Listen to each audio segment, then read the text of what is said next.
Hello दोस्तों, veterans, नमस्कार। आपने आज से 2 दिन पहले सुना होगा 22 तारीख को एमएसपी के केस की माननीय हाई कोर्ट में दिल्ली में सुनवाई थी और उसमें एक बहुत बड़ी बाधा थी जुडिशियल रिव्यू। उसको पार किया गया और पार करने के बाद उसकी जो डेट है 5/5/2023 दे दी गई और आगे उस पर बहस होगी। पहले उसी बैतरणी को पार करना था जुडिशियल रिव्यू को, लेकिन कुछ लोग इस जुडिशियल रिव्यू की बैतरणी को पार करने के लिए, डिरेल करने के लिए कई प्रकार की मिस इन्फॉर्मेशन फैला रहे हैं। अभी हमने एक वीडियो देखा, उसमें हम ये सुना कि ये केस जो वीर बहादुर सिंह जी हैं, नेशनल कोऑर्डिनेटर हैं, ये वॉइस ऑफ एक्सर्विसमैन सोसाइटी के, ये नहीं लड़ रहे हैं, लेकिन कोई वकीलों की संस्था है जिसको कोई ये एडीसी कहते हैं और एडीसी इस केस को लड़ रही है। हमने इसकी सच्चाई जानी, हम अंदर तक पहुंचे, इसको परखा कि एक्चुअल में ये है क्या बात। तो हमने वीर बहादुर सिंह जी से बात की, उन्होंने सारी की सारी सच्चाई हमको बताई और ये मिस इन्फॉर्मेशन इस केस के बारे में जो फैलाई जा रही है, ये बिल्कुल ही झूठी बात है और आधारहीन है और सत्य से परे है।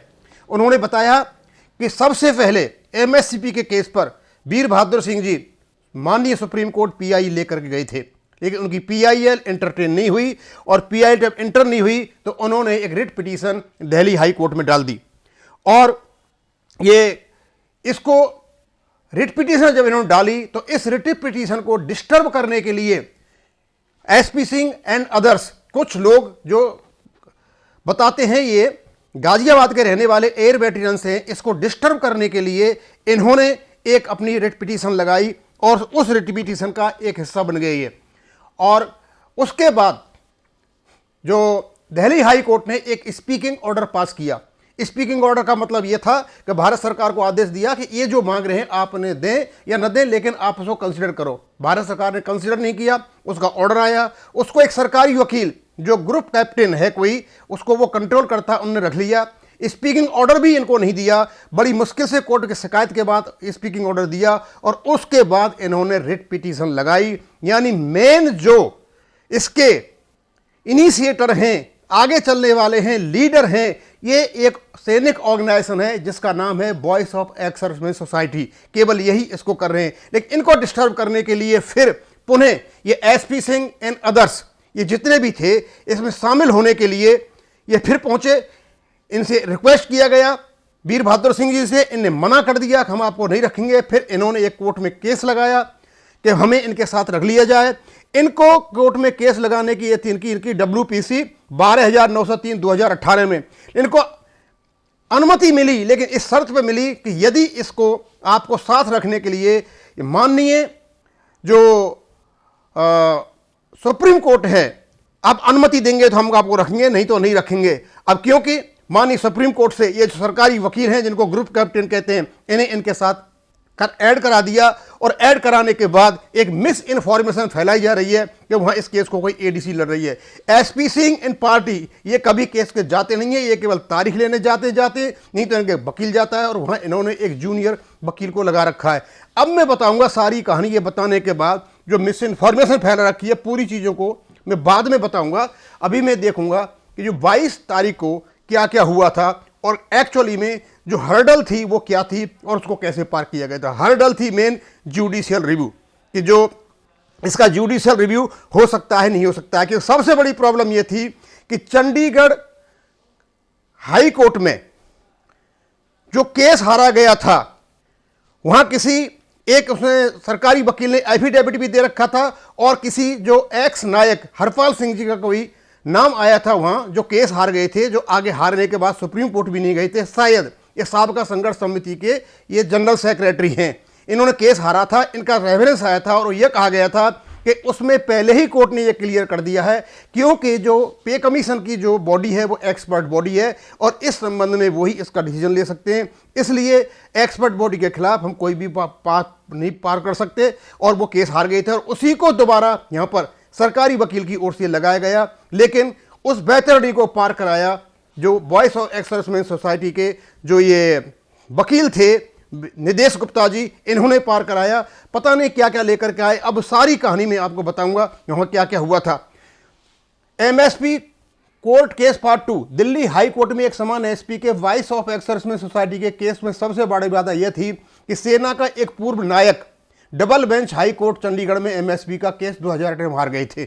ये नायक कौन है? ये नायक हैं नायक हरपाल सिंह। ये साबका संघर्ष समिति के ये जनरल सेक्रेटरी हैं और यही इसके बारे में मिस इन्फॉर्मेशन फैला रहा है। यही संगठन है इस एमएसपी के बारे में मिस इन्फॉर्मेशन फैला रहा है। यानी जो आदमी पैसा खर्च कर रहा है, रात और दिन और टाइम वेस्ट कर रहा है, उसी को ये बदनाम कर रहे हैं।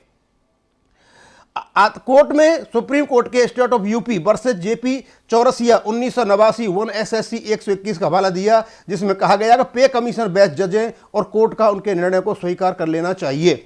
मतलब सीधा साधा ये था कि जो पे कमीशन है उनका जो निर्णय है वो सही है और उसके ऊपर जुडिशियल रिव्यू नहीं हो सकता। ये उनके सामने प्रॉब्लम आई। हाई कोर्ट दिल्ली में 10/2023 के बहस के दौरान जज ने यही कहा था कि पहले इस बाधा को पार कराए कि क्या पे कमीशन की रिपोर्ट का जुडिशियरी रिव्यू हो सकता है या नहीं, क्योंकि सबको पता था कि सबसे पहले यही था कि जो पे कमीशन ने जो रिपोर्ट दी है वो जुडिशियल उसका रिव्यू हो सकता है नहीं हो सकता है, क्योंकि ऐसे जुडिशियल रिव्यू पर माननीय सुप्रीम कोर्ट ने भी कहा था कि इनमें बहुत कम संभावनाएं होती है उनकी जुडिशियल रिव्यू नहीं करने के लिए, और मेन काम यही था। उसको दूसरे तरीके से बदनाम किया जा रहा है। हमारे विद्वान अधिवक्ता ने सुप्रीम कोर्ट के कई आदेशों को कोर्ट के सामने रखा और पढ़कर सुनाया कि किन परिस्थितियों में कोर्ट हस्तक्षेप कर सकता है। एमएसपी जुडिशियरी हस्तक्षेप का एक फिट केस है।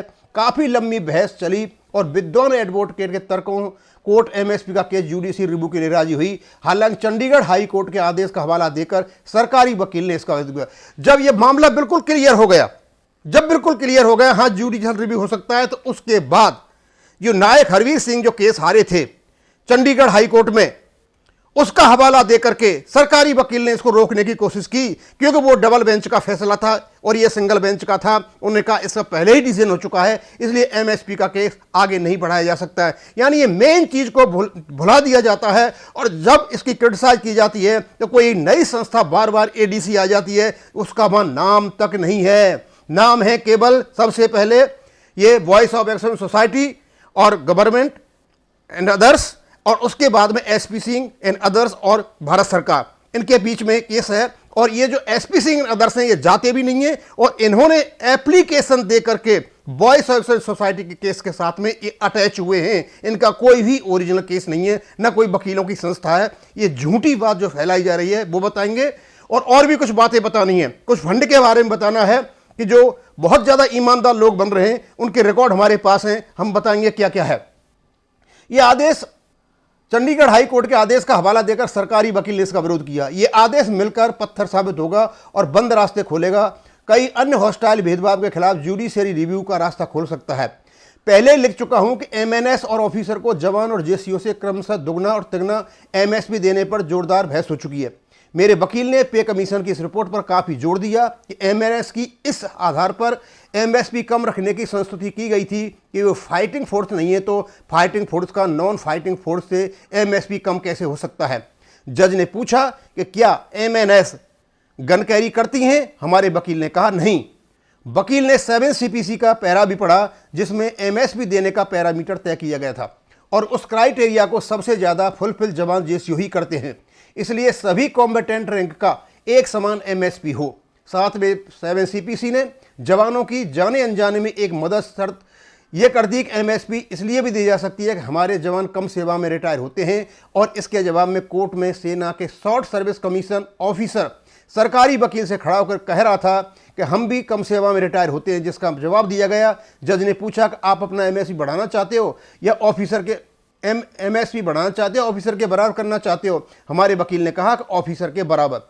करीब 1.25 घंटे बहस हो चुकी थी। जज ने आगे की बहस के लिए 5 मई का तारीख का समय दिया और कहा कि अगला बहस ऑफिसर के बराबर एमएसपी देने के संबंध में केंद्रीय हो और डॉक्यूमेंट भी। हम लोगों से ने पहले भी काफ़ी डॉक्यूमेंट इकट्ठा कर रिट में लगाई है और अगली बहस के सारे तर्क और कागज़ इसी पर होगा, लेकिन सभी से निवेदन है आपके पास इस संबंध में कोई तर्क या कागजात हों तो हमें उपलब्ध कराएं, ताकि 5/5/2023 को बहस या परिणाम ऐतिहासिक हो। ये वीर बहादुर सिंह जी ने लिखा है, ये नेशनल कोऑर्डिनेटर हैं वॉइस ऑफ एक्सर्समेंट सोसाइटी के, कि जो व्यक्ति मेहनत कर रहा है, जो व्यक्ति रात और दिन डॉक्यूमेंट इकट्ठे कर रहा है, जो पैसा खर्च कर रहा है, और मैंने और एक बात देखी कि इन लोगों ने वीर बहादुर सिंह जी ने अपने वकील के लिए 21/2/2023 को 1 लाख का चेक भी दिया है। इसका मतलब ये खर्चे कर रहे हैं और इनको बदनाम करने के लिए जो कोई एडीसी संस्था आ गई है, कोई एडीसी संस्था आ गई है, पता नहीं कौन आ गई है, उसको जो प्रचारित किया जा रहा है, जो मिस इन्फॉर्मेशन दी जा रही है, वो केबल और केबल